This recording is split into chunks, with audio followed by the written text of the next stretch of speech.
Pasar Impres, ya. Pasar Kasih Nekoten, Niko. Pasar Kasih Nekoten yang berkecimpung dengan dunia bola guling. Saya mempelajari hasil dari bola guling ini cukup luar biasa, sehingga saya masuk langsung jadi bandar. Jadi bandar. Ya. Setiap tempat itu beda-beda, tetapi memang ada pasukan khusus yang punya keahlian di bidang itu. Cara setel mejanya, ya. Kalau kira-kira sudah berjalan sejam, uang tidak naik di tangan kita, ada teknik tersendiri, rubah. Oh begitu? Style mejanya ada. Satu kali saya disuai, saya dikelilingi, mau dikeroyok. Tapi saya orang sabu, saya kasih masuk tangan begini, pegang pisau. Tudi. Ada yang beruntungnya itu ada salah satu anak rote yang pernah tinggal di Timur Timur. Dia pote bahasa Tetu. Bahasa Tetu.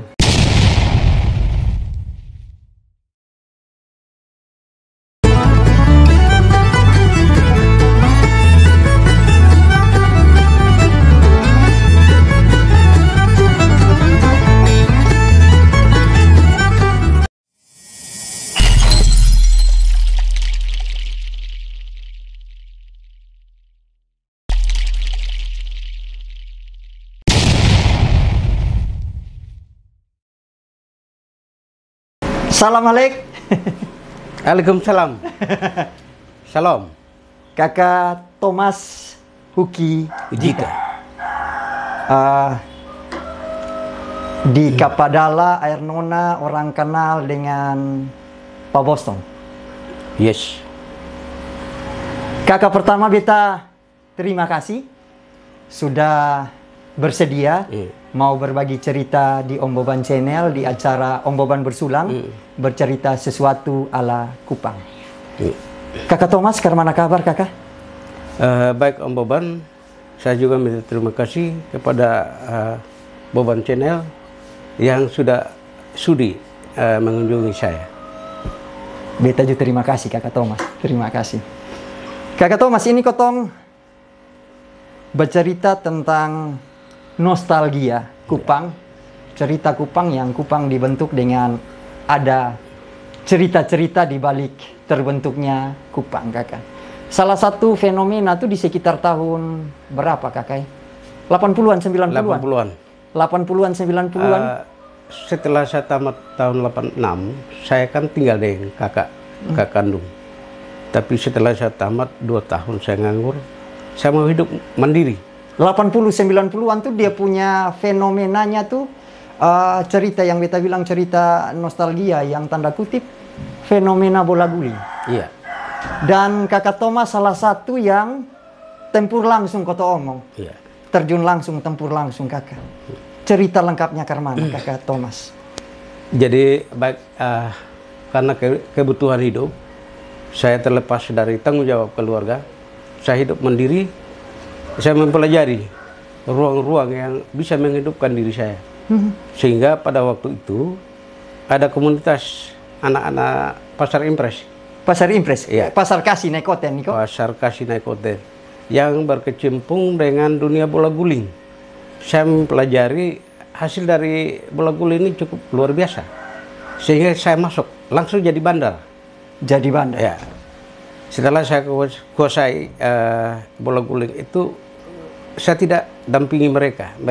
Saya berikan modal kepada ini anak-anak. Pasukan dong istilah. Pasukan saya, silakan. Kalau ada persoalan di lapangan, baru saya hadir. Begitu? Ya. Kakak, seingat kakak itu pasukan sampai berapa kakak?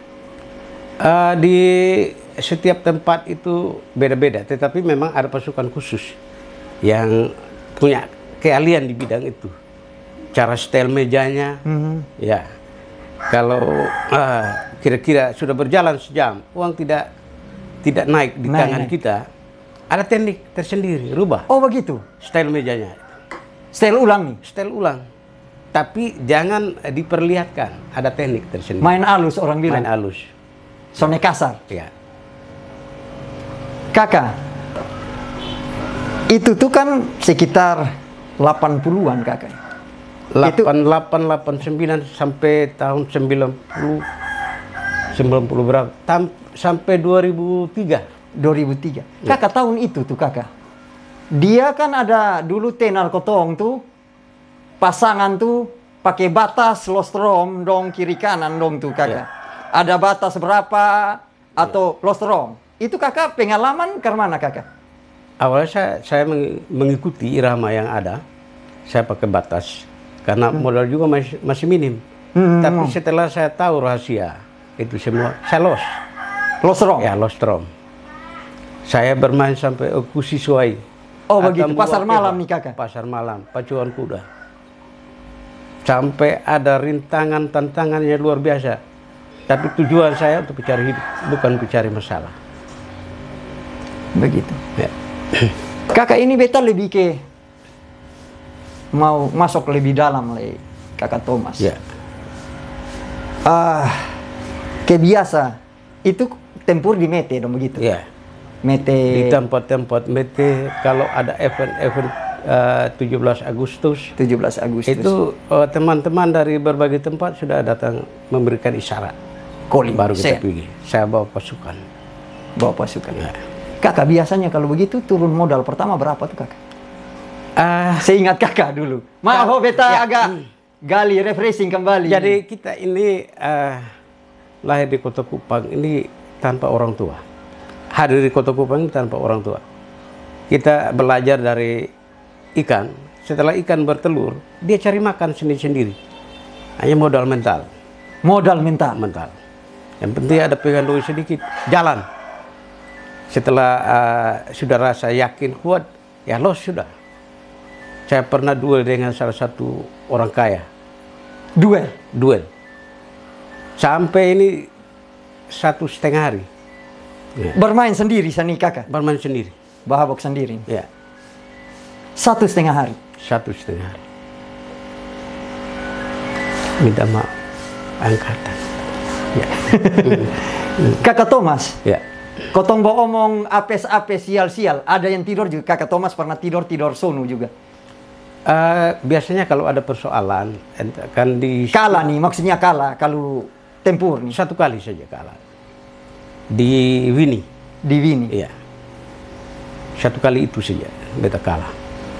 Karena saya jadi bandar ini saya tidak bermain bebas seperti bandar yang lain. Mencari meja yang lain baru nembak. Saya tidak. Saya diam. Saya mau cari untung. Mau cari untung. Ya. Begitu kakak. Pengalaman kakak Thomas. Kotong bawa omong tempur bola guling nih kakak. Pernah kacau dalam ada di arena begini atau ke mana kakak Thomas? Hampir setiap saat. Setiap saat? Kalau persoalan itu. Karena di berbagai tempat itu ada dia pun penguasa.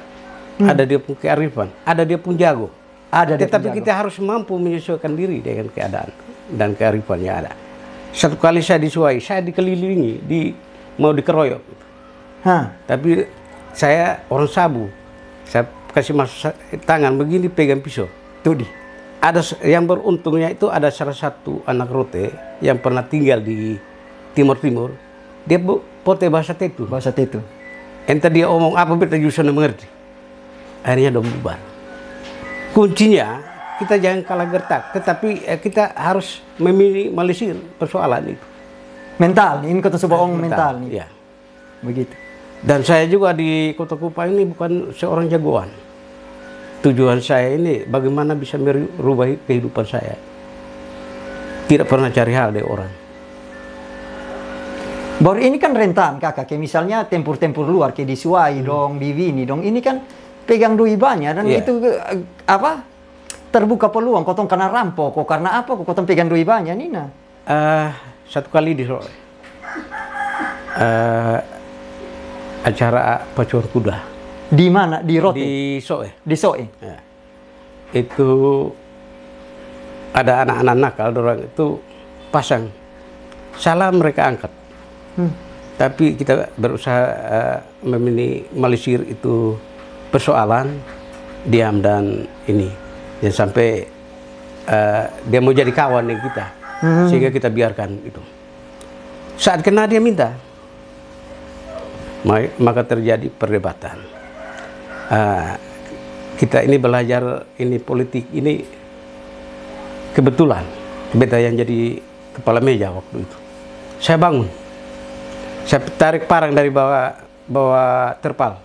Oh, peralatan sudah ada, siap juga. Peralatan saya bukan tujuan mau perang, Ya, tapi jaga, kalau ada duri di jalan pasti ya, kita ini kan doi keluar. kaki. Ya, saya putar karena kerumunan orang banyak. Tapi dia juga bangun, hilang. Tapi ada salah satu dong punya senior tampeleng dia. Karena dia lihat juga persoalan yang ada. Kakak Thomas, kan yang beta punya rasa mau buka di tempat baru begitu kan, setidaknya kotong koordinasi dengan orang-orang dong di situ. Ada dong pentolan-pentolan begitu Kakak Thomas dong. Kan akhirnya Kakak Thomas jadi keliling satu kota Kupang, suka kenalin ini pentolan setiap kampung dong. Ya mungkin sekarang sudah lupa karena beta sudah lama tidak eksis. Tapi zaman itu di setiap kampung saya masuk itu aman. Aman karena saya tidak punya mental untuk mencari hal. Kalaupun ada hal, sampai di Auri sana itu pernah pergi buka bola guling, mau geratak, mau bakar oto. Karena setelah kita bubarkan ada yang kalah banyak. Goyang oto mau bakar ini, saya turun, saya kasih doi. Kuncinya mereka punya uang, saya kasih, lepas. Kita kembali dari selang, masih ada untung kita. Ini juga kita belajar politik ini. Main cerdas ya. Main cerdas. Kejarlah daku biar kau kutangkap. Enak. Kakak Thomas, bawang-bawang begini. Seingat Kakak Thomas, ini kota suku pas lebih banyak dalam nih Kakak Thomas. Seingat Kakak Thomas pengalaman tahun 80-an begitu. Bisa berbagi ke sana pasukan dong berapa dapat jatah tergantung dari kemenangan besar kecilnya. Tetapi sebagian besar memang dibagi kepada pasukan. Kan ada saudara-saudara kita ini yang ikut mete toh. Iya. Saat pembagian uang kan mereka hadir juga. Walaupun mereka tidak kerja, kita harus asli. Nah, belajar dari itu, di balik berkat kita ini ada hak orang lain. Nah, walaupun saya bergelut di dunia hitam. Jadi semua dapat jatah. Dapat jatah yang hadir pada saat pembagian. Yang penting saya untung. Ya. Kakak itu, seingat kakak pengalaman itu tuh, hampir tiap malam ada sagiat. Ya kalau ada orang mati so ada ini utusan datang memberitahukan. Jadi kita ini tidur seperti ayam doang itu antara nyenyak dan tidak. Tapi memang ternyata kalau antara tidur siang dan malam, tidur malam itu lebih nyenyak. Tetapi karena dorongan dan desakan hidup itu kita harus berjuang. Nah, kita harus mencintai segala pekerjaan kita sehingga bisa membuahkan hasil. Kakak jadi total Kakak Thomas sekitar berapa tahun nih kakak? Sepanjang 80-an? 87 sampai 2003. 87 sampai 2003. Kakak memutuskan untuk beta istirahat. Kenapa? Yang pertama, istri ini takut tidur sendiri. Ada tanggung jawab saya. Kakak Nona? Ya, yang kedua kita sudah jadi orang tua. Kita sudah tahu hal-hal seperti itu tidak baik. Sudahlah. Kita istirahat. Istirahat.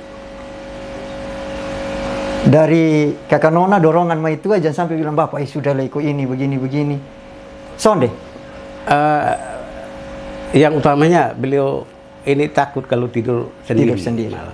Tidur sendiri. Nah, yang kita utamakan keluarga. Siap. Siap. 2003 ya. Sampai 2003 terakhir kakak memutuskan untuk berhenti dari giat malam.